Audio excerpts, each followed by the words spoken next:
তো নমস্কার, এইটা হচ্ছে আমাদের ইটা ভাঙার কারখানা। এখানে প্রচুর সুলভ মূল্যে পাইকারি সহ বিক্রয় করা হয়। হলো টুনটুনি মাসির দোকানে। টুনটুনি মাসির ভাতা রয়েছে, উনি কিছু বলবেন। টুনটুনি মাসির ভাতা এটা কি দিয়ে তৈরি করা হয়েছে? কাদা দিয়ে, বলছে কাদা দিয়ে তৈরি করছে। আচ্ছা, কি দিয়ে লাল করা হয়েছে? রং দিয়ে। রং দিয়ে।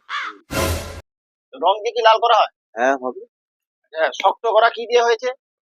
বালি দিয়ে। বালি দিয়ে শক্ত করা হয়েছে। হ্যাঁ, এগুলো হাড্ডি কি করে করা হয়েছে? আগুন লাগে। তাহলে টুনটুনি মাসির ভাতার বললো আগুন লাগিয়ে পুড়িয়ে শক্ত করা হয়েছে। উনি হচ্ছে টুনটুনি মাসির ভাতা। তাহলে ঠিকানা বলে দিলাম, হলকপুর টুনটুনি মাসির দোকানের সামনে এই ইটার কারখানা, ওখানে বিক্রি হয়। উনি হচ্ছে তার ভাতা। এই পর্যন্ত আজকে থাকলো। ওনার ভাতারকে ভালো করে দেখে